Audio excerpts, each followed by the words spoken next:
Good evening. I'm busy typing away and putting in just a little bit of a chat there from myself. I'm Ros Boundy and I created the Boomer Press more as a publishing vehicle for my own books when I finally do get to writing more. I have actually created two books already, and of course, I'm well prepared to bring them out here, of course, as I'm doing a live stream, just getting them very quickly from the drawer.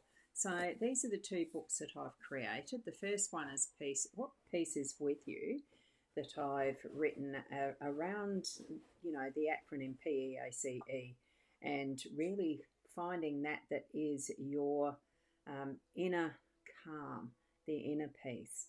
But it's got some different things in it as well. And this one, Peace Beyond, is just some further ideas and things that developed a little bit more as a workbook for the Peace Is With You. So I was very well prepared for that, wasn't I? But I'm here because I want to be able to just share what my emphasis or focus is on, or has been at the moment, is memoir. And I do have a pamphlet for that as well. I did do a flyer for it that's going to go to, oh, it's not that one. Look, it's somewhere. I do have it. There it is. There it is. So I've got a flyer that's to do with writing your memoir, and a little course that's a basic one at the moment. I'm still developing that because with anything, I'm learning as I go as well, which is why I wanted to really share it with other people. Just, I'm a normal person. I'm not a learned, uni qualified or anything type of woman. I just moved through life learning what I needed to know at the time. And I loved the reading throughout that, the time that I've been on the earth type of stuff. And I've just wanted to get into writing. Was it always a dream? Look, it probably was, but it's with a lot of things. As we're living our life, we don't always think about writing up what we've had happen. Except my dad did write diaries from when he was 21 to when he was about 75 or 80, somewhere around there. I've got them to transcribe. It's another job I want to do with writing a book too. But it's bringing to mind, now that so much of my life has gone past, that I want it remembered by my kids from my perspective.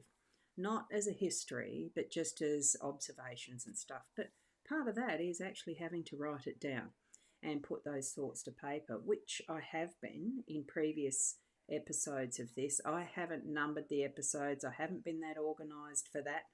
But as I'm moving through more and more of what is the process of getting it together, I have become a little more organised and started to find what process is actually working for me in a more fluid way. Now, the process of writing on screen I found very interesting whilst I'm live, because it's very hard to do the typing at the same time as speaking, even though I know I don't have to speak all the time. My thoughts are there forming on the page, so to speak, even if it's an electronic page. So I'm going to go over and screen share, like share my screen, so you can see what I'm doing with the program I'm using at the moment is Scrivener, to keep things organised. And look, if you've got any questions, certainly put them there in the chat flow. I think I've got it turned on with my YouTube channel. That's something I still, I'm not 100% sure. I'm still learning the process as we go. But if you're here in the live and you want to ask questions, certainly do that. And we'll just go with the flow for about half an hour. I don't want them to be too long, but it's to give me a section of time that I'm actually writing. And for, if it's longer than I need, I could probably record it, but I don't want to bore people too much. It is just typing on a screen and putting my thoughts to paper. it can be a very lonely occupation when you're doing it without the interaction at times. But it's something that I know that I need to do. I just want to put those memories down so that, well, I can be remembered in some way so that my husband at the time can be remembered in some way as well. And the family connections with the children can be remembered in some way. And, we have reference material in hard paper copy because computers, how long do they last really? Yeah, some of the information can stay on in perpetuity, but how long is YouTube or Facebook or any of the other spaces and places going to keep all that data that we're piling into our technology? It's got to be stored somewhere. And how fallible are those devices in the long run? We're finding out now, aren't we? So let's go across to Scrivener. Here we go. That's it. Now, I think I'm up in the top right hand corner I can be, so it could be that I might need to go as small as possible. I'm not going to go through any of the process of how Scrivener does things at the moment. That's par for the course. It will be in the course if you're wanting to learn Scrivener of sorts, in a way. Okay? So here I am. I got up to what was the cancer journey that I've partly progressed with in this particular space. I'm just moving some of my little screens around at the moment because I do happen to have not much room that I can see everything. I've only got the one little, okay, that was pro writing aid. I've only got one little screen. Well, it's not a little screen. I don't have the two banks or three or whatever. Monitors, that's the word for them, isn't it?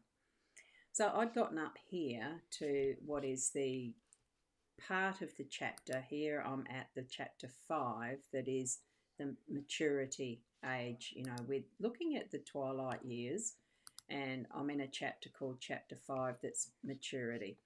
And this is where I've placed some of it, but here we are further down, that is the cancer journey.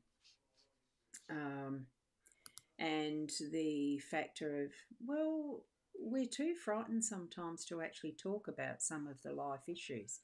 And obesity really is one that I'm not quite ready to write about all of it, if in depth at this point in time. That might be one that I will write myself rather than being on screen. The cancer journey one is another one that, now that I'm getting through part of this, I'm just going to continue onward from this one because it's where I want the flow to be a little bit more in the flow. Now, I'm just going to, I think I've got the pro writing aid. I'm just going to disable that for the moment in this app for 1 hour. Okay, I can do that. Okie doke. There's a lot of little steps that when I fully design the course, it's going to have some of these little snippets in it that are very handy actually. Now, so where I'd got up to was at the 3 days after the daughter's wedding, they were off on their honeymoon. I went under the anaesthetic for my own colonoscopy, right? It's a blessing that I had my wonderful partner, Tony, being my carer and driver for that day. I've found that over the years and the number of operations that I've had, my body accepts the anaesthetic quite easily, and so I was in la la land very quickly. After the procedure was completed, I was back in the recovery ward. The doctor came in, and instead of beating about the bush with many words, he showed me the photo of a large tumour and said, "It looks like it is a cancer." I can't remember what the number or the letter for the stage of it was. It was one that the tumour itself hadn't gone through the walls of the bowel. So it was a bit of a shock. It's not too bad. I might just actually add that in. The tumour, I don't know how you spell it. Tumour, O-U-R. tumour hadn't broken through the walls of the intestine. Right. So that in itself was quite something. I couldn't say much at all. Silence. Whoops, silence.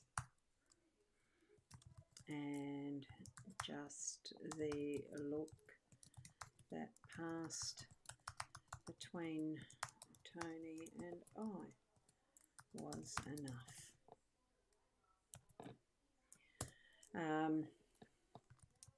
It did take a while before I was quite back into the comprehending mode and awake. The body was fully awake that we travelled back home, mostly in silence.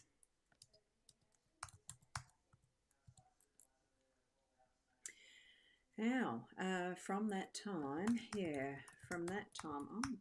I think I was going to do a bit of a review of seeing if I could do this via voice to text, wasn't I? And just speak what I was going to write, wasn't it? I wonder if I can still do that. I'm just going to pop over and see while it's still sharing on this platform. Pop over to Google Drive and see if I can get a Google Doc and see how quickly that actually does the voice to text. I know that they do. And oh, so that's what this is doing. Well, there you go. That's showing up all my stuff, isn't it? Not that I've got much stuff. It's all quite fine. Easy way of doing that. No, it doesn't.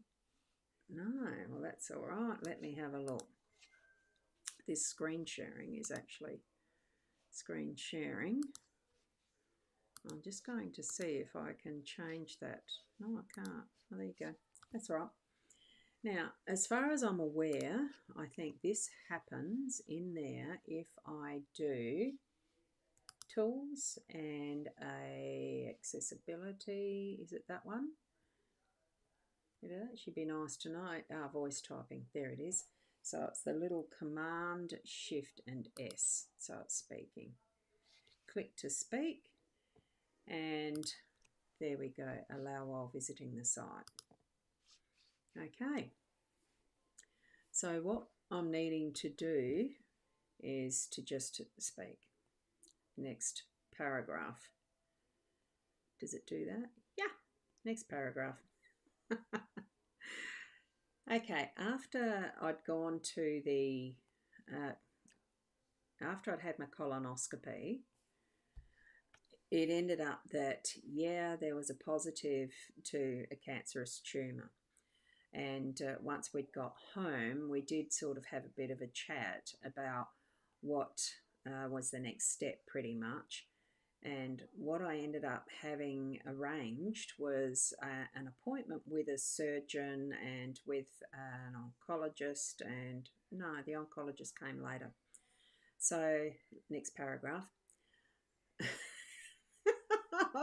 There's going to need to be a lot of editing from this. Next paragraph. Does it do that? No. Oh, it can be lucky sometimes. Let me go like that. When I'd got to see the surgeon, there was a date and a time arranged, which was only about the 3 days later.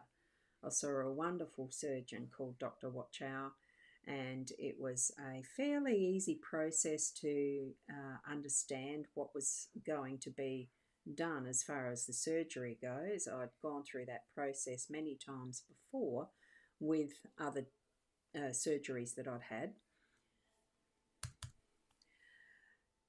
essentially, I was going to be in the hospital 3 days later, I think, and under the gas and staying in the hospital for about 5 days.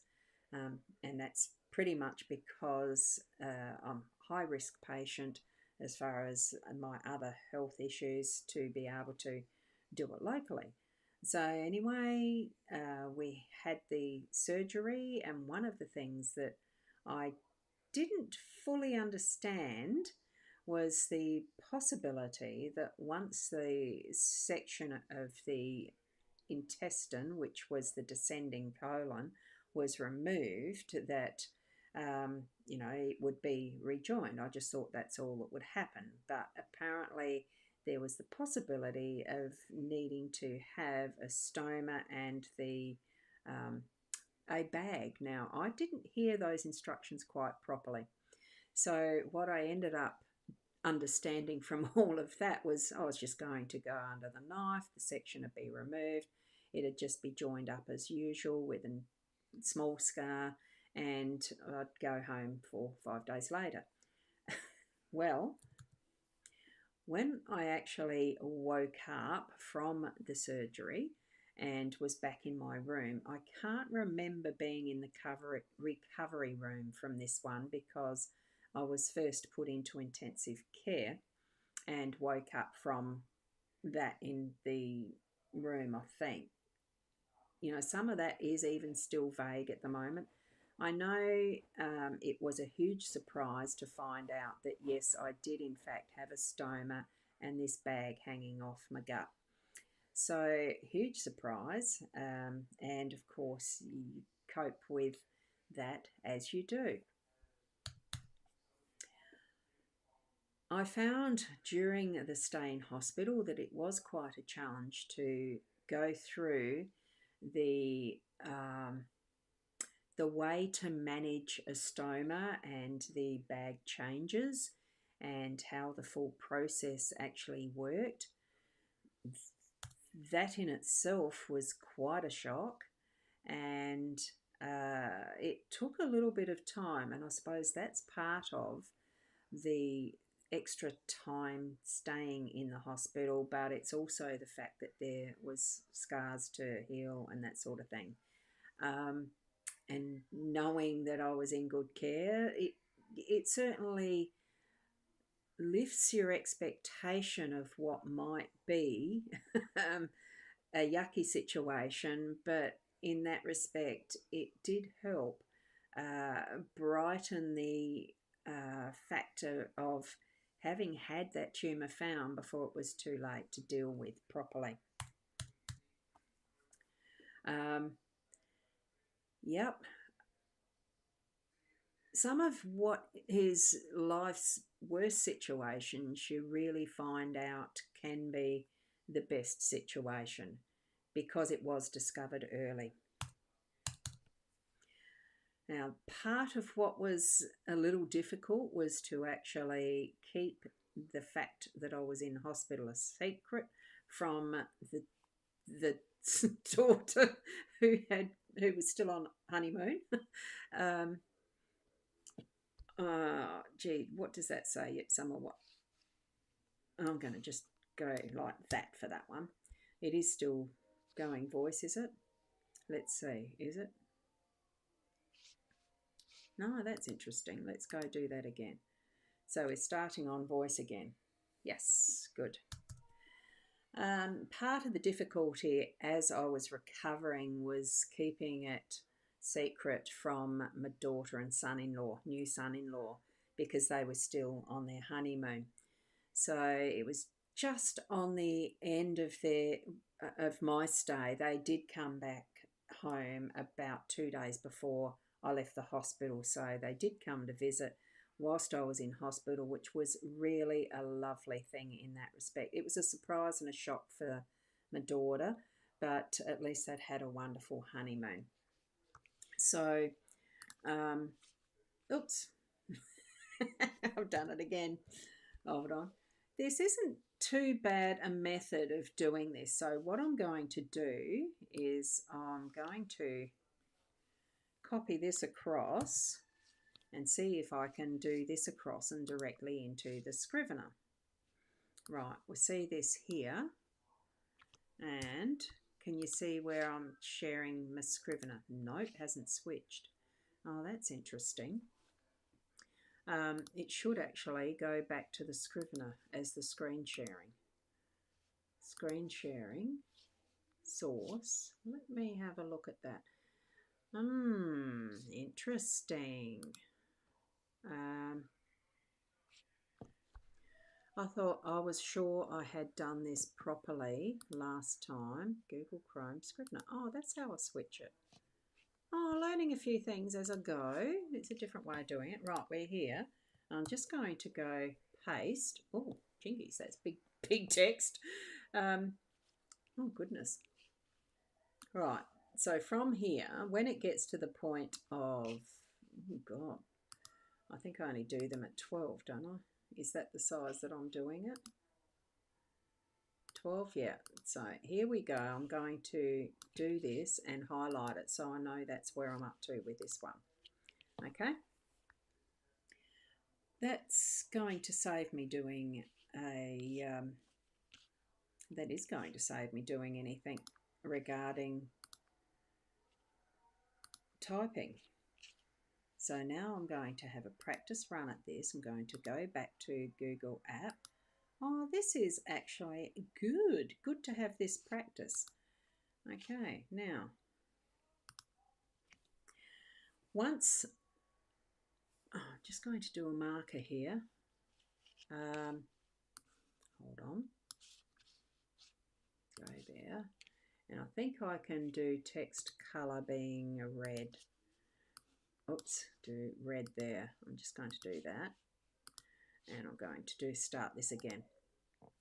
Right. Right. Good. Now, once I'd got home, back home to Port Elliot, I was able to start to really settle into the process of what it is to heal from such a major operation and how to manage a stoma and the obvious bag situation. One of the processes of that is making sure that you have enough supplies of the bags and the related paraphernalia that goes with it, which fortunately in South Australia we do have an association. I think there was two places I could choose from to get my supplies, and they are supplied by the government free of charge at a certain rate of supply. So that involved signing up for it initially. There was an admin fee for the management of the data stuff, but after that, the supplies itself were free, and I was able to get my initial package and then start that process of a visit from a stoma to a stoma nurse locally to keep up to date with how the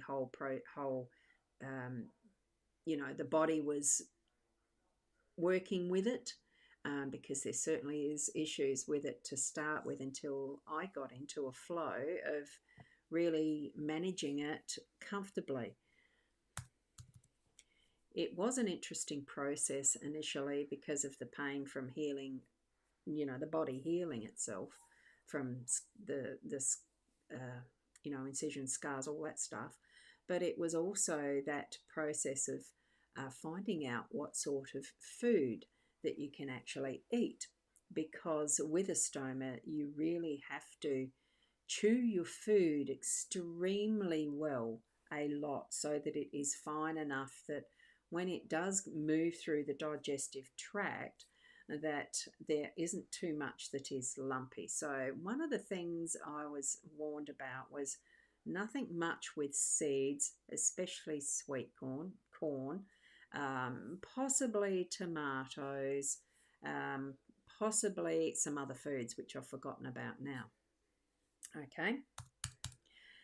The other part that I really enjoyed about, and it's funny to say enjoyed, about having this whole thing, this whole experience in my life was I was actually advised to have more salt because the digestive tract was shorter. The intestinal factor, the absorption and the rest was shorter, which meant, something to do with having to have the salts to help the absorption better for the nutrients and blah, blah. But it was also that, when it was bag change time, at the time that you have a shower, what you do is you find a way that holds the stoma activity so that it doesn't push it out whilst you're under the shower with the bag off. It was certainly an experience to go through. So I was allowed to have 3 or 4 marshmallows or potato chip crisp type things. That's what I was advised to do. Try those first, and if they didn't work, we'd figure out, some sort of a thing that would inhibit the flow for that half hour of a shower time before and after. And it was the marshmallows that worked the best. So I was absolutely over the moon about being allowed to have marshmallows every day to have the stoma work properly. So, there is sometimes that silver lining to every cloud.